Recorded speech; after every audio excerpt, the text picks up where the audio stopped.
I have all the answers now, but basically, music for me is an outlet for feelings, thoughts, emotions that I have that I can't access any other way. It's an outlet that I'm able to really productively express myself in a way that's not dangerous, not unhealthy, and is not weird. It's a way of expressing yourself that has no victim and it's harmless. So I love that aspect of it.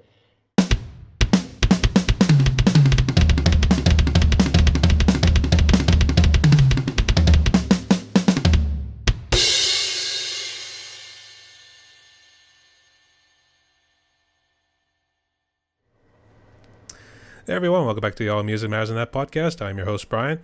And joining me today from the West Coast, Ryan, is it Boeche? Boeche. Boeche. Yeah, Either or, that's fine too. either or. How you Similar doing? to Bobby Boucher, like the water boy. Oh, really? I see. How you doing today, brother? I'm doing well. I'm just kind of getting my day started. I just recognized your shirt right too. That's Suffocation's Effigy of the Forgotten. Exactly. Yeah. Oh, Yeah. that's such a killer album. Your albums. Well, actually, I got this here too. Look at this. Oh hell yeah. Rest in Nice, peace, man. rest in peace, Trevor Strahan. It was a untimely passing right there. I was actually shocked when that happened.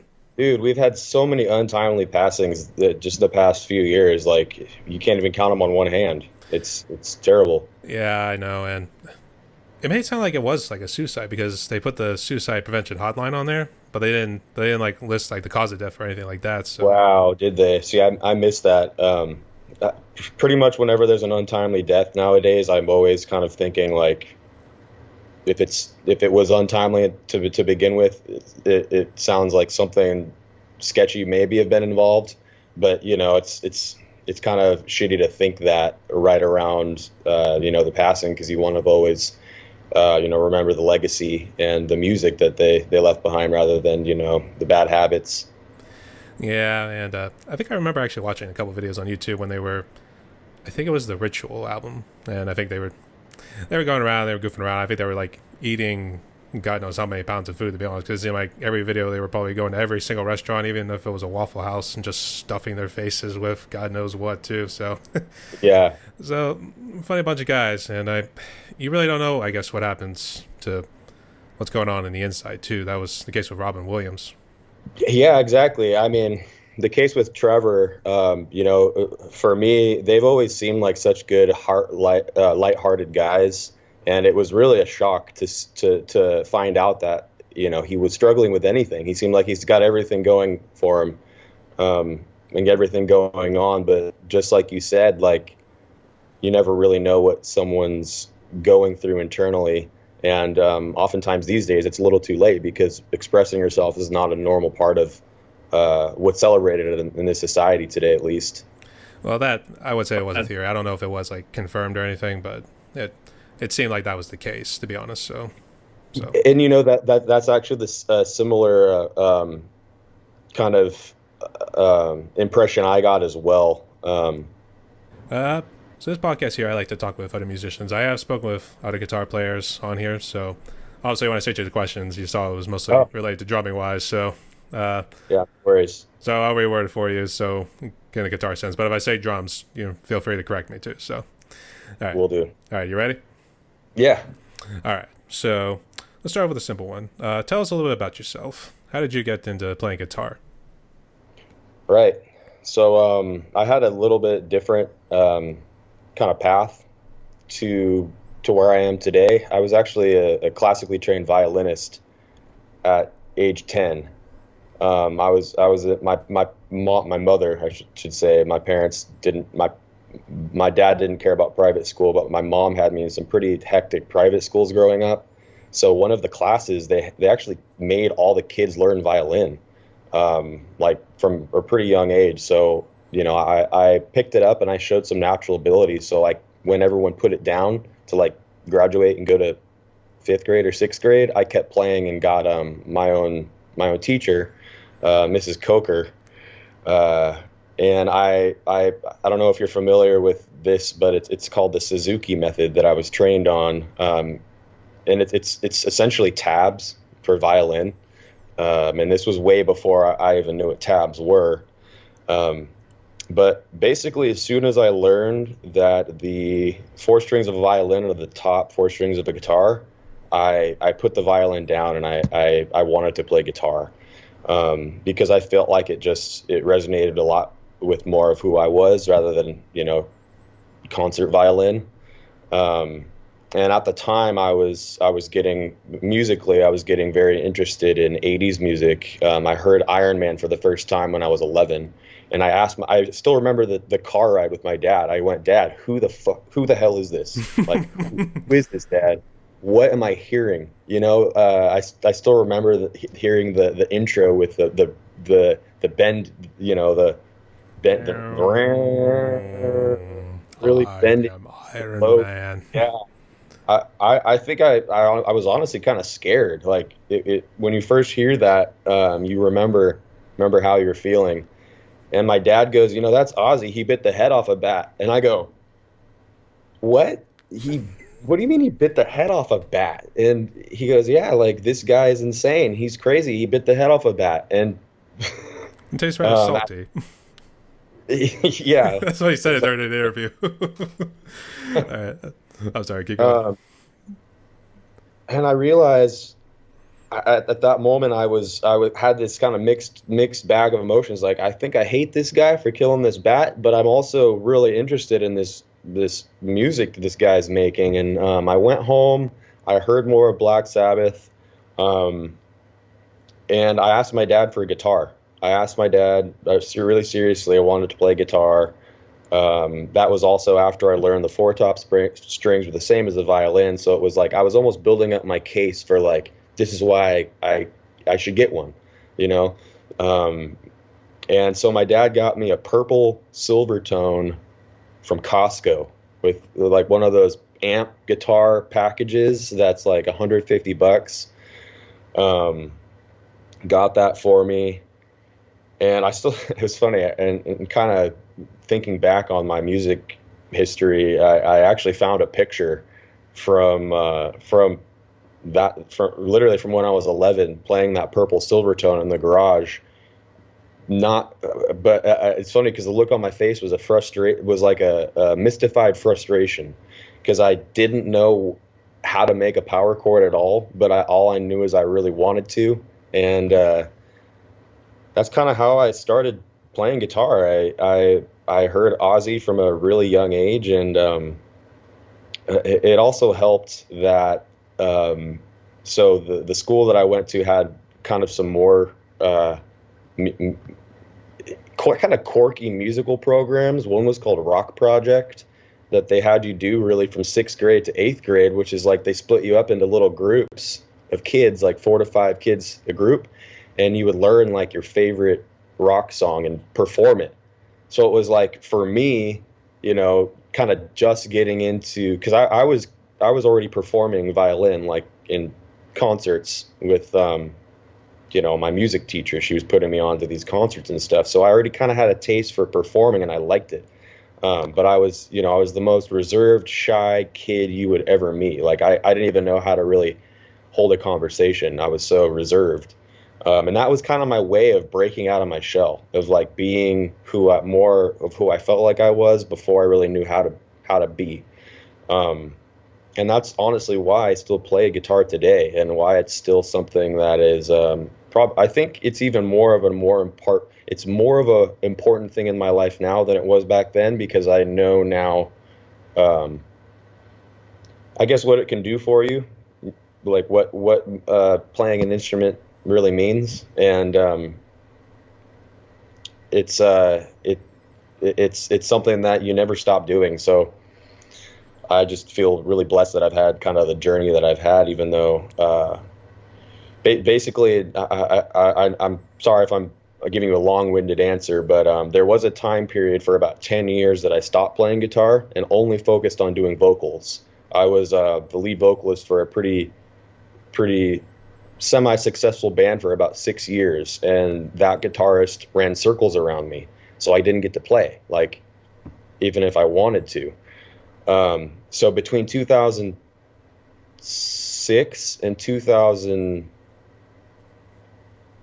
really 2011, I was doing only vocals, and it was fun. I got to scream my face off for 6 years, and I toured half the country. Um, but then basically, once I got to where I was 20, I kind of reevaluated my life and thought about what I wanted to do long term, and I just didn't feel like jumping around on stage and screaming was a really long term fit. So I decided to hit the books and went to college and ended up getting a job in outsourced HR services between the years of 2015 and 2020. So uh, it's been a very interesting road to where I am now.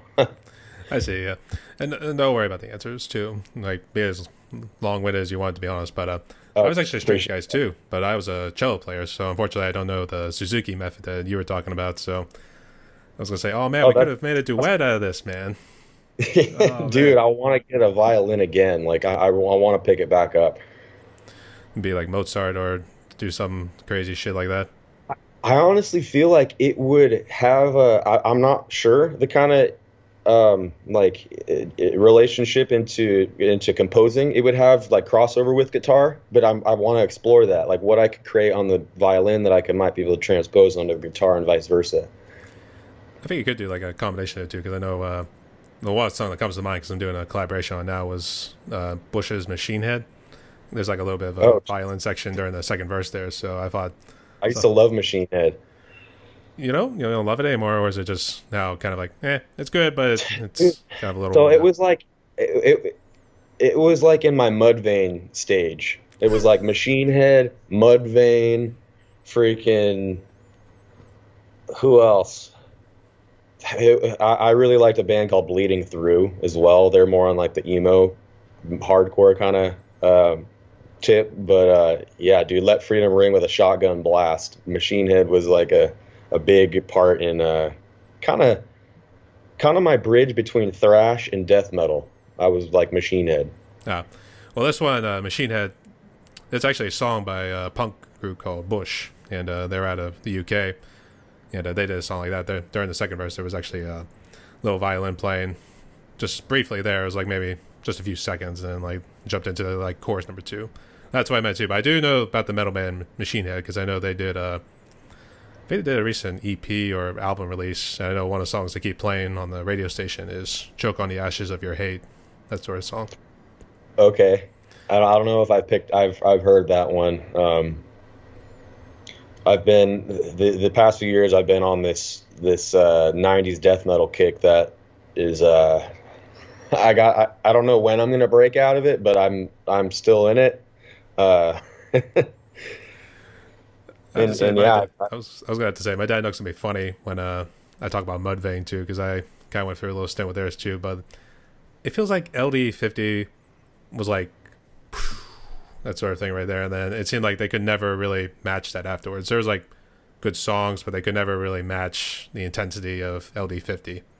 right. I remember seeing Mudvayne live where they opened up for Metallica in like 2003, I think, or 2004. I saw them in Salt Lake City, and I just remember when they came out and played Dig, I was like, okay, I guess new shit's not that bad because when I picked up Metallica, it was like all new music was dead to me. It was like 80s. The 80s is the only thing that matters. Because when I first picked up, obviously, like I told you, I was really into Black Sabbath and that's late 70s, early 80s metal sound. It's I mean, still today you have I really like how metal, like, at least the bands in the big four, have kind of had their staying power and that are still big today. It's cool. I guess what's your opinion of? I call them the other four, which is Exodus, Testament, Death Angel, and Overkill. Have you listened to those guys before? Yeah, I had a big Overkill stage. I had a I wasn't that big into Testament. Um, and honestly, I was not that big into Exodus. Um, I was kind of my whole music career. I've been a little obsessive when I get into bands. Like I'll only listen to like a CD. Like for right now, um, I'm really into Demigod by Behemoth. Oh, I'm listening to that over and over and over again. I'm listening to Whisper Supremacy by Cryptopsy right now.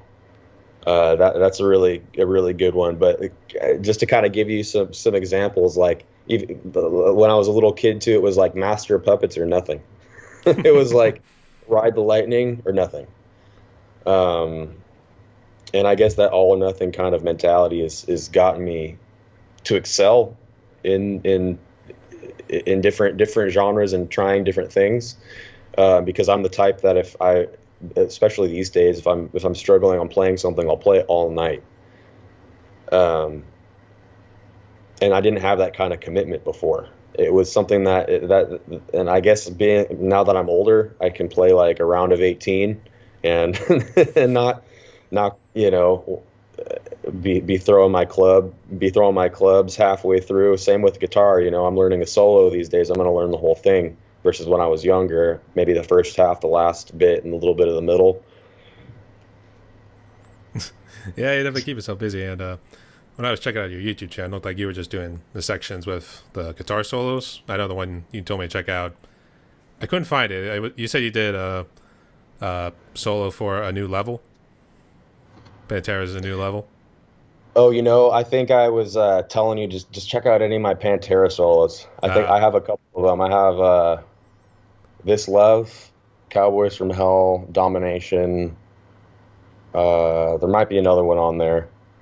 I did see the one for Uh, This Love. So, mm, yeah, honestly, my YouTube channel just kind of happened on accident. Like when COVID first went down, I was kind of going crazy indoors, having to work from home, live from home, and I can't even go to the freaking grocery store. Um, I just kind of turned my iPhone on me and I was like, I want to see how proficiently I could play stuff.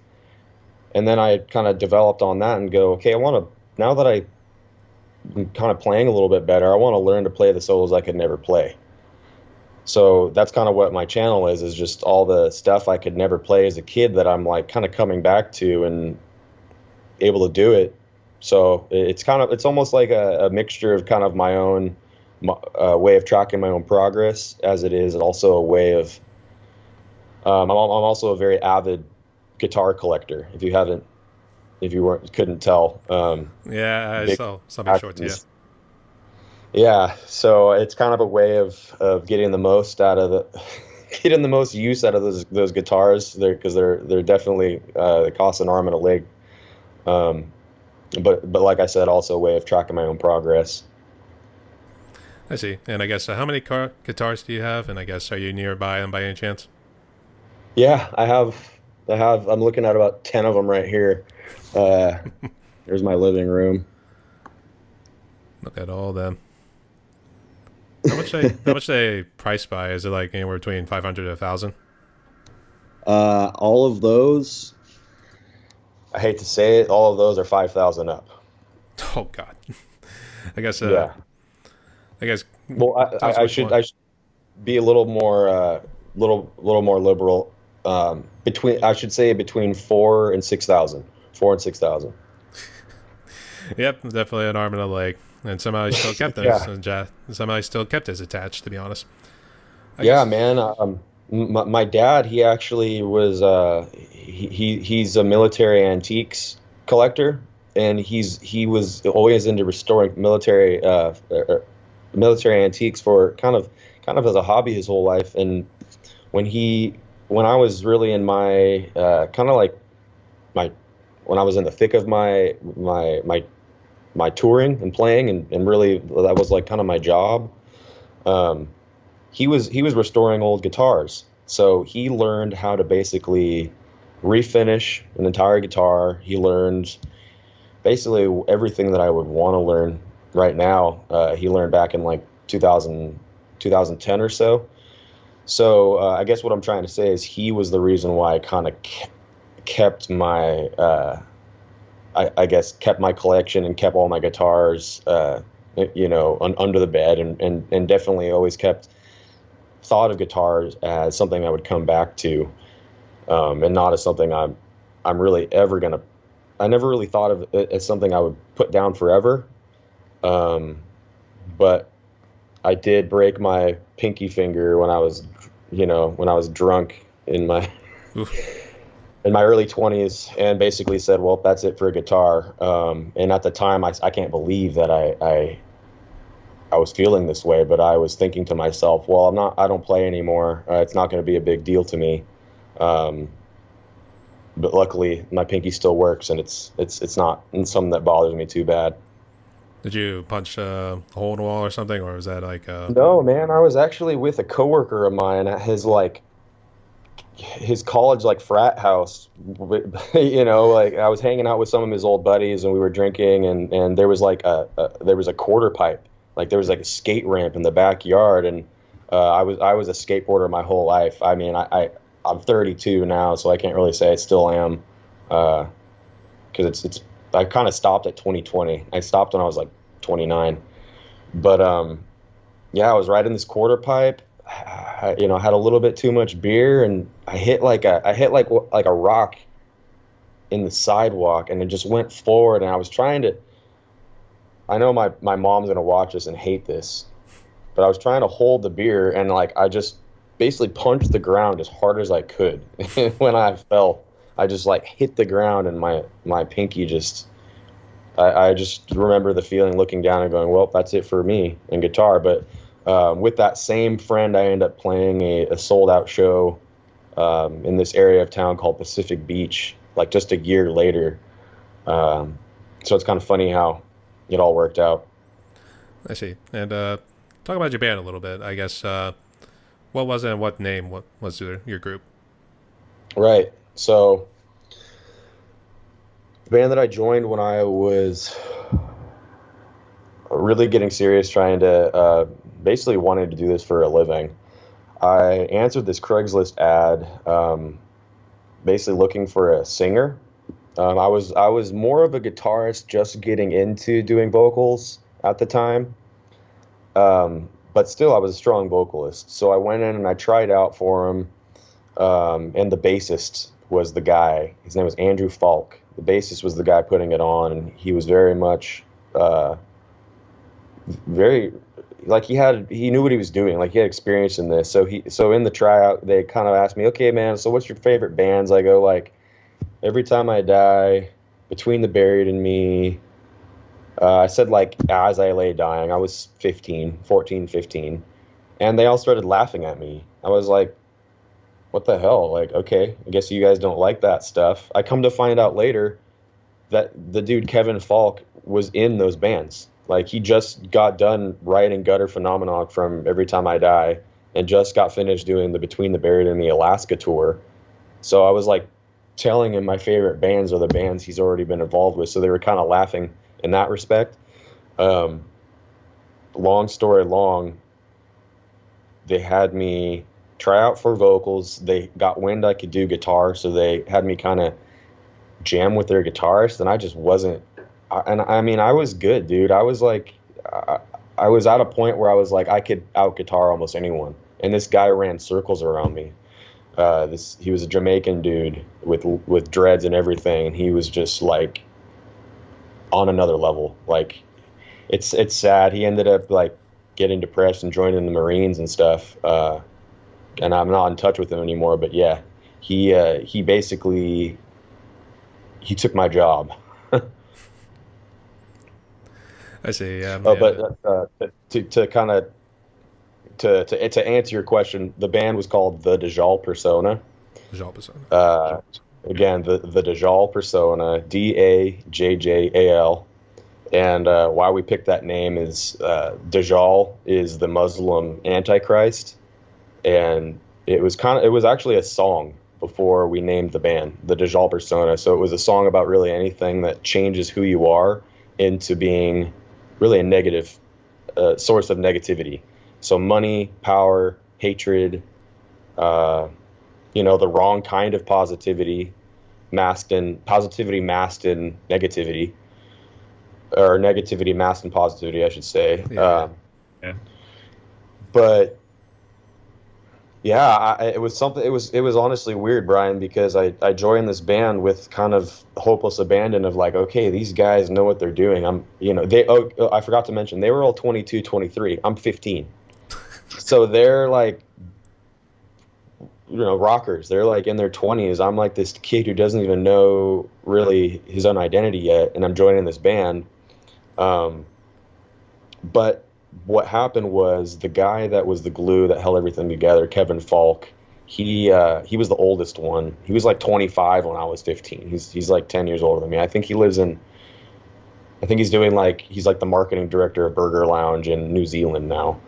Um, but he left the band kind of shortly after I joined, and I still remember me, Corey, and Will, the drummer, guitarist, and I. We went to Sunset Cliffs in San Diego, which is like really beautiful beach area, and we just kind of had a band meeting. Like, okay, you guys, like, do we want to try and do the Deja Persona still? Like, what do we want to do?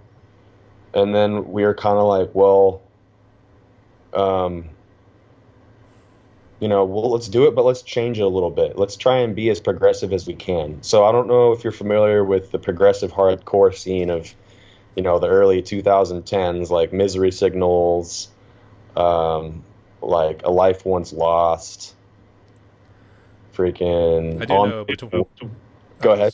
I was gonna say I do know Between the Buried and Me. I don't know if that Yeah, counts as yeah. one. Between the Bear and me, they'd be. I don't know if you could consider them progress. They're definitely progressive, but I wouldn't consider them progressive hardcore. They're definitely more progressive metal, progressive death metal. Because I guess the progressive hardcore is more kind of defined by like kind of pretty chords, masked in with really genty almost breakdowns. Yeah, kind of like a uh, Dream Theater sort of thing. yeah, yeah. Dream Theater without the musical ability.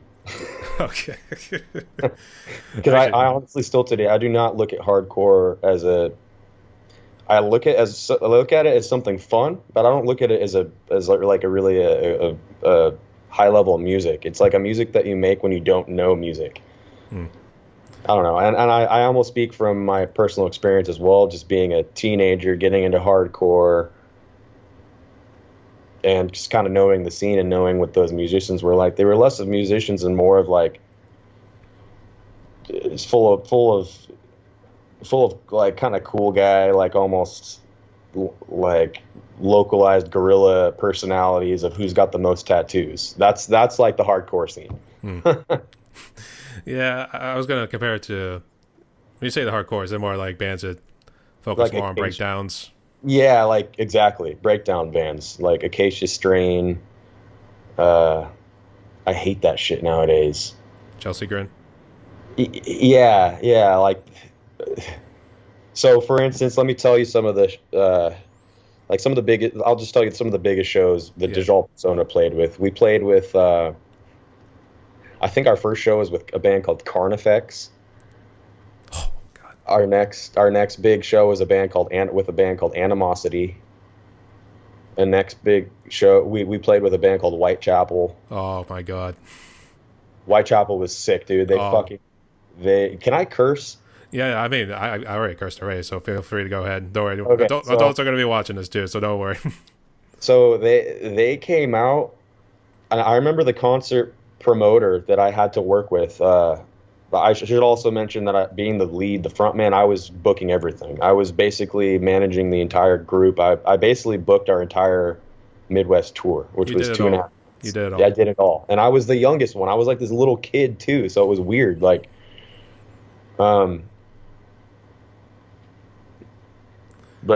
but sorry, what was I talking about? You're talking about the promoter of the Whitechapel concert you guys Right. did. The promoter of the Whitechapel concert, before the concert, goes, "Hey, so we're putting you on with this band called Whitechapel. They're really sick." And I'm like, Aaron Dolan, you're like, so Aaron Dolan, the concert promoter, is like this middle-aged, like, lady who is like the wife of the owner of the venue, like, doesn't, it was not going to say a band is sick. And, uh, she's like, "Oh, you guys need to like pay attention to these Whitechapel guys." And I was kind of like, "Oh, whatever." Like we knew the Carnifex guys, and like I knew what that whole death core thing embodied and what that was about. I wasn't too impressed by it, but when Whitechapel came on, it was like, holy fuck! I want to beat the shit out of somebody. Like I've never seen such. I guess besides Despised Icon, who is still to this day probably my favorite, probably my only favorite deathcore band. I was like, holy shit, these guys really know what they're doing. They have a really good idea of their sound, how to deliver it, how to. I mean, they were even like doing synchronized like dancing shit on stage. And it sounds lame, but if you're doing that during a Whitechapel song, pretty much Whitechapel makes anything cool. Like you can put Whitechapel over this interview and it'll instantly make me worth listening to. We'll get thousands of views about that. But I do remember seeing Whitechapel live before, and I did the song "This Is Exile" and just did a nice little Yeah, body pile in the middle. This, dude, that CD. Do you remember that CD that This Is Exile was yeah, on? It was a well, that's what the name of the album was, and then that was the song, and then it had. I always loved like the first four songs. It was "Father Lies," "This Is Exile," yeah. "Possession," and "To All That Are Dead." I think that's the first four. Yeah, dude. I remember that exact album. I got that out. I think I got that album at the show we played with them, and I was bumping that on the way to high school like every day. It was All funny. I was bumping the Whitechapel CD. I was bumping the Animosity CD. Still like those guys. I don't even know what to call that shit anymore. Like punk death. I guess Animosity could be considered like Napalm Death, but intricate, like intricate Napalm Death. I see. Yeah. I was gonna say, actually, I was gonna mention about Napalm Death. Were you kind of the vocalist that would go all over the place, kind of like what you see with Barney Greenway on the stage does? Like would I go all over the place? How to put it? You're like a madman on stage, so to Like speak. stage presence? Yeah, yeah. Yeah, that state. So let me talk about that a little bit. That was something I had to work on because literally my bandmates came up to me and said, "Dude, your stage presence sucks. Like you can't just stand there." And I was like, dude, our songs are 7 minutes long and we have five of them. Like I was physically unable to do it. Like it was so being that we were kind of the spawn of a Between the Buried and Me, a spawn of Between the Buried and Me. Like if you look them up, you'll actually see Deja Persona on Wikipedia as one of the kind of bands that came after them. Um, but yeah, our songs were so fucking long. I could barely have enough energy to do them to where jumping around on stage was not in my cards. Like was not on the top of the things that I'm worried about. It was like the last thing I'm worried about because I want to live. Like my literally getting done with these songs, it was like my head was going to explode. And I think doing such long songs actually helped me to hone in my vocals. I started doing my vocals a lot more uh, safely, I should say, because there's a right and wrong way of screaming. And if you do it wrong, you're going to ruin your vocal cords. You're going to have a blood vessel pop in your head. I think that happened actually to Chester, the Linkin Park guy. He couldn't really have a same kind of scream because he ruined his voice. Hmm. Um, but yeah, I remember getting the news from the other bandmates. Hey, you got to work on your stage presence. I took it so personally that I literally like I would plan almost each song what I was going to do and when. Like I kind of had like moves that were my go-to. Um, Really, essentially, so it would make the show more interesting, but also it would show, yeah, just higher energy, higher. It was really kind of added on to the almost the gimmick of having long songs. Like they're doing long songs and they're staying energetic for an hour straight. Yeah, I could probably imagine how tough it would be. I actually don't know about the story about Chester Bennington. I know it's overshadowed because of the fact that he committed suicide after Right. Chris Cornell had passed away not too long before him. So, Rest in peace. yes. And I still love that Hybrid Fury album. In fact, I actually did a drum collaboration with one guy from New Zealand, and we did In the End together, so that was actually pretty fun. Dude, I still think they have some of the best song for what they're making, some of the best songwriting like out there. You know, they were their own worst enemies, kind of being on the wrong side of history, I guess, in the way they sounded with the whole rap metal thing being more of a joke than a serious genre over the years. Um, but as far as I'm concerned, new metal is its own genre today, and I think there's a lot of new metal guys out there like that are still like. Just the other day, I was at Guitar Center, and the sales engineer is like, "Hey man, like what kind of stuff are you into?" I just said death metal. He's like, "Oh, I'm in some new metal bands." I'm like, I didn't know that was a thing you could like say you were into like that. I didn't even know that was a thing. But apparently, like the whole like Linkin Park, Disturbed. Disturbed Yeah. sound is kind of making its way back. It seems to be like trends or something like that. Like if it first comes out, it probably doesn't get the hype like it normally should. You'll probably get like a good number of people here and there, but then like it seems to pick up later on when a generation picks up on it and be like, oh man, this happened during our generation. How could we have missed this? This sounds so good. And what the hell It, were we it, thinking? That sort of thing. exactly. It's almost like this nostalgia and this like you only understand Lincoln. Excuse me. You only understand like Limp Bizkit and Linkin Park if you were there. Yeah. But I think that's why Slayer was doing like new metal sort of influences in their music in the early 2000s there. So I think, Yeah, that's actually a good point. Is bands like Slayer and bands just in general, they've had kind of their '90s flavor to them, and it did. I mean, look at Sepultura, however you want to say them. Sepultura. Uh, Sepultura. It's funny. I say Sepultura. Most people say Sepultura. Yeah. It's it. Then the only reason I say that is because I still to this day, Arise is one of the most influential CDs, at least for thrash in my playing. I remember being in a band after the Deja Persona. It was kind of like a power trip ripoff band, and I was like, all right, in what way can I rip off Arise today? Like that was my only. I was actually trying to rip off It was a mixture of two of their albums, Schizophrenia and then Arise. I was going to ask, what do you think of Beneath the Ashes? I think it's one with Mass Hypnosis. Yeah, I think that was 85 or 84, one of those years. But yeah, I would say that would be my personal favorite.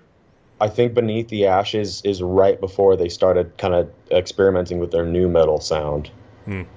like with Cavalera Experience and what was their band? Not Soulfly. Well, Soulfly came a little later, but I know Max Cavalera, he was in Sepultura, and then I know he did Cavalera Conspiracy with his Was brother it Igor. Flyleaf? What was the band called? I know he had a new metal band too. Ooh. It may have been the other guy. Yeah, I think the only one you probably throw in that mix would be Soulfly, and I forget which other ones he was a part of, but happy birthday to him nonetheless. Happy belated birthday. Not too long ago was his birthday, so Oh, right on. thanks, Max. Yeah, thank you, Max. Thank God. All right.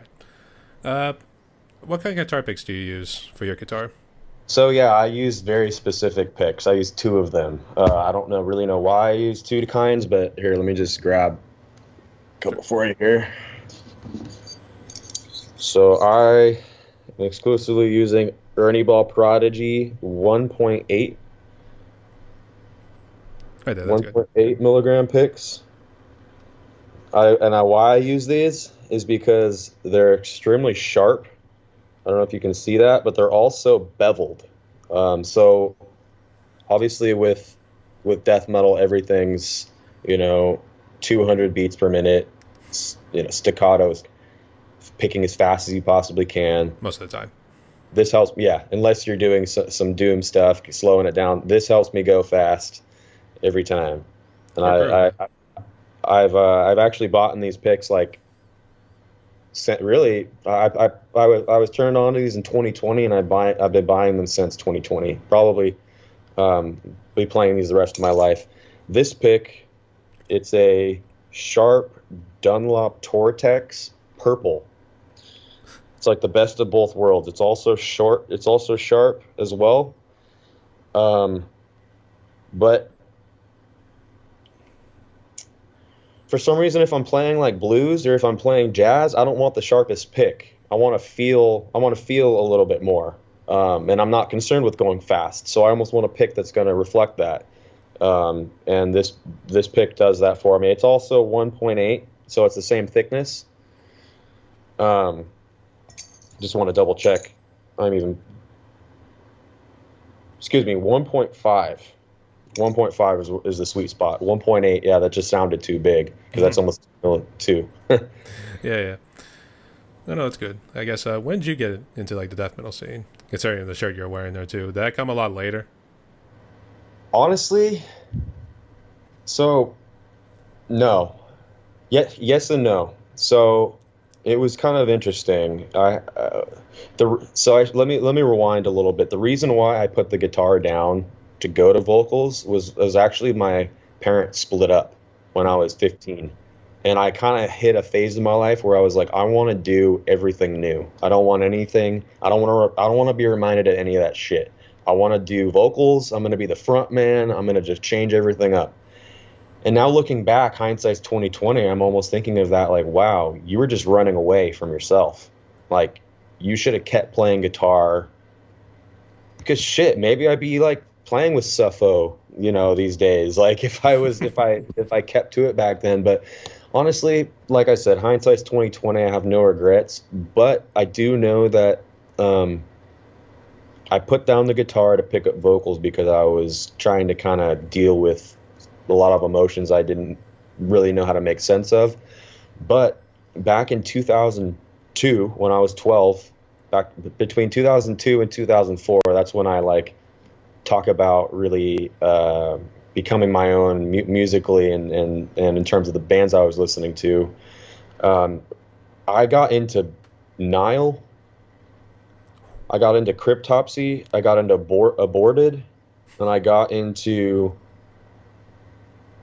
Cannibal Corpse. I got Cannibal Corpse's 30th anniversary Metal Blade DVD, and I watched that literally till it was broken. I thought that so basically Cannibal Corpse was like the perfect band for me to transition my my Metallica, my Slayer, my thrash interests, because Cannibal Corpse is, I think of them as one of the first. They're innovators. They kind of, their early stuff really sounds pretty thrashy, and so it's fast. It's super fast. It's really really fast, but not in like the death metal fast. It's almost like a punk fast. And so really the death metal, my death metal interests, and like I couldn't say that I was in the scene back then, but my interests peaked in 2003 with Cannibal Corpse and like Nile, because I remember having what Nile CD was that?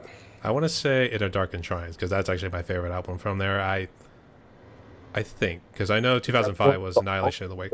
With that Ankh symbol on the front. Yeah, it has like a little snake on it too.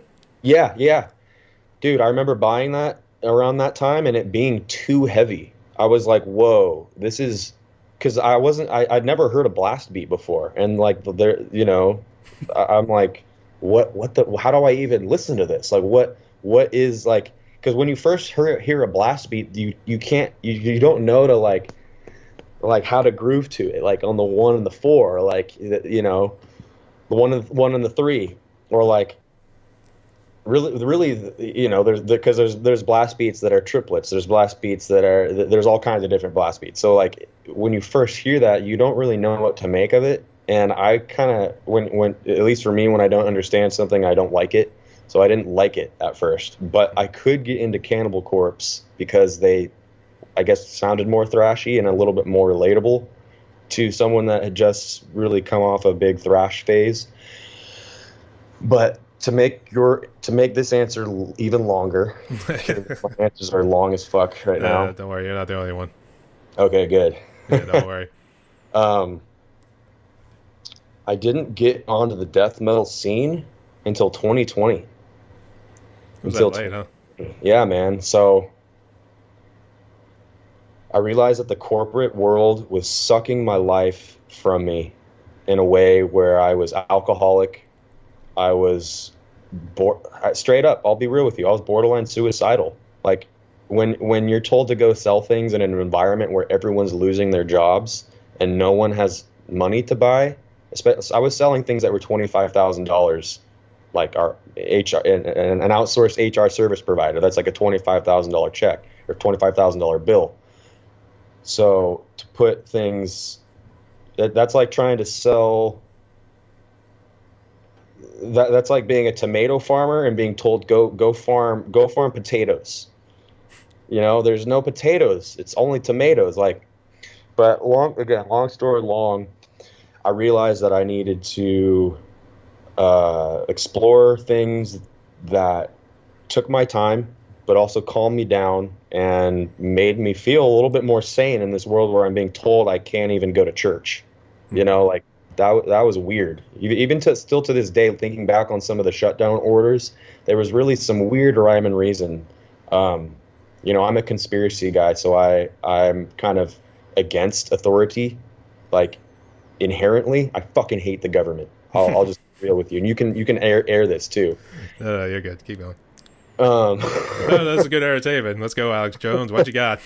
no, so what I'm saying is I just in these past few years, like to back up a little bit, my company shut down in 2020. So it wasn't like this ethereal like coming of age awakening that I had. It was literally like you can't make money now. You can't like you can't put food on your table. We're not we're it really felt like my world was closing in, and I didn't have really any control over anything in my life. And I was having to sell still, because in sales you have what are called KPIs, key performance indexes, which are metrics, meaning you have to make X amount of calls a day, you have to connect with X amount of people, you have to make X amount of deals. Those weren't happening at all. So literally, I went a good like year and a half thinking my job was on the line every week. So really, the only thing that could calm me down was weed and guitar. So Stoner obviously, metal. smoked a lot of weed, still smoking a lot of weed. Thank God for it, but also thank God for the guitar, because it really helped. Because when I decided to go to college and be successful, that wasn't someone else's idea of success. That wasn't even my own. I was like, let me try and do something different. And when I realized I'm not even living a life that I like or even identify with, like it was a good paying job. It afforded me all these guitars that I have today. I'm thankful for the experience that I had, but it wasn't me, you know. And even still to this day, like I had to portray myself as not a metal guy, as not a musician, as not this kind of rough and gruff person. I had to really market myself as this like slick, salesy type, which is not who I am. I'm sorry, I completely forgot your original question now. No. I was like I just tried to remember it too. It was more. I'm trying to look down at these two because I have them right here. I think it was more like, how did you get into the death metal Oh scene? yeah, how did I get into the metal scene? Yeah. So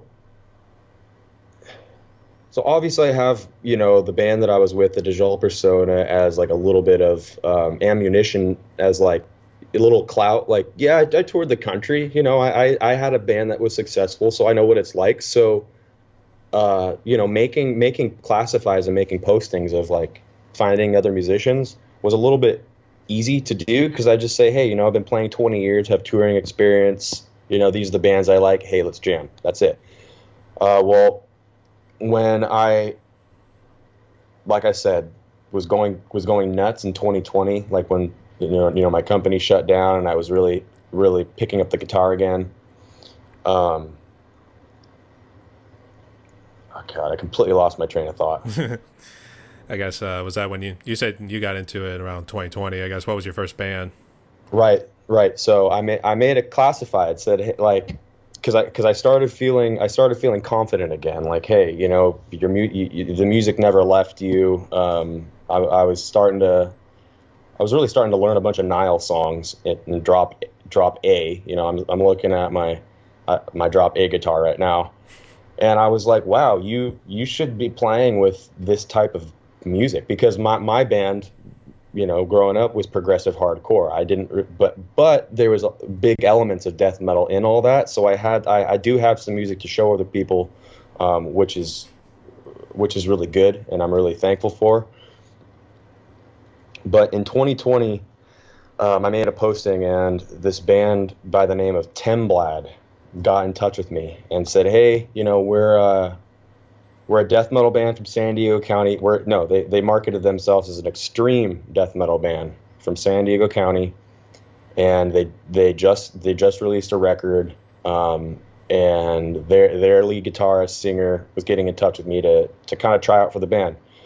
Um, Long story long, met up with those guys. Their singer guitarist Lorenzo is nuts. He's like I'm 6'5". He's like twice the size as me, and he's left-handed, but he plays a right-handed guitar upside down, and he plays a seven string. So Jimi So Hendrix kind of style, yeah. right, but he's playing like Morbid Angel type stuff. This guy actually, his claim to fame in my book, anyways, is he almost joined Morbid Angel back before Eric Rutan joined. Oh, okay. Yeah, Oh so God. he's older than me. He's like, this band was cool.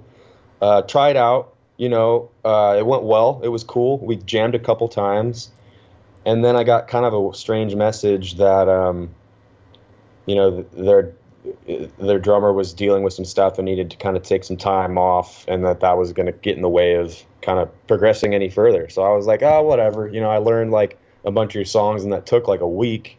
So I guess I lost a week of time, but whatever. There's worse things. But then about 6 months go by, and I get a random text message from a 760 number. In San Diego County, you got 619-858-760. So I go, okay. I get a random text message, and it said like, "Hey, is this Ryan?" And I'm like, "Maybe. Like, what's up?" And the guy's like, "Hey, we got your information from Lorenzo from Temblad. Uh, would you be interested in like checking out some brutal death metal?" And I was like, "Yeah, like, fuck yeah, absolutely." And they sent me some material and stuff, and long story long, Got to make a shirt out of I that. I semi joined this band. I'm really helping more or less more helping out on second guitar as of right now, called Paroxysmal Butchering. I'll send you a link and stuff. You could check them out. They got signed like 2 years ago. Um, and they have a record out. They actually have a few records out, and they have a deal right now where they need to make two more. They have a two-deal record, or excuse me, a two-record deal where they're gonna produce two more albums. And I don't have the most direction in terms of like what my role is, like why, but I think that they're trying, as of right now, they're trying to be writing their next two albums while also putting their live um, really their live show together, because last I jammed with them, we were really talking about in ear monitors, because we obviously play with clicks with the drums. The drummer is playing above 230 beats per minute all the time, nonstop. It's a gnarly band. Um, but yeah, been helping out with those guys. I'm actually going to be getting in touch with them later today to get some more tabs sent my way to learn some more of their songs. So I'm pretty stoked. That's kind of my I guess other than my own personal project, really the only serious thing that I'm working on right now. You also said that you were doing like was it an e-commerce site for your guitars, for instance? I guess. So what's that Yeah, about? so that's another thing that I'm up to. I guess after you lost your previous job, this was something you just picked up recently. Yeah. I got all the legal stuff done. I started my own LLC. I have the name. Th- I have the name done, so I can tell you it's Strum with two M's. So Strum is going to be an e-commerce site that's going to be a competitor of Reverb, but it's going to be much more specific in terms of only dealing with guitars, and it's going to be a platform that takes about half as much because I don't know if you've realized lately companies are kind of have literally zero regulations and oversight, so they're doing whatever they want in terms of charging whatever they want, and 10% to sell a guitar is way too much. I'm charging 5. So you can find Strum probably in the next 6 months. I'm working with app developers right now, um, and really just getting all the operational stuff for the site set up so people can happily sell their guitars minus all the bullshit. Here's my little tagline: because not everybody uses reverb, but every guitarist strums. Yeah. Ah, clever. I'll give you that one. That was good.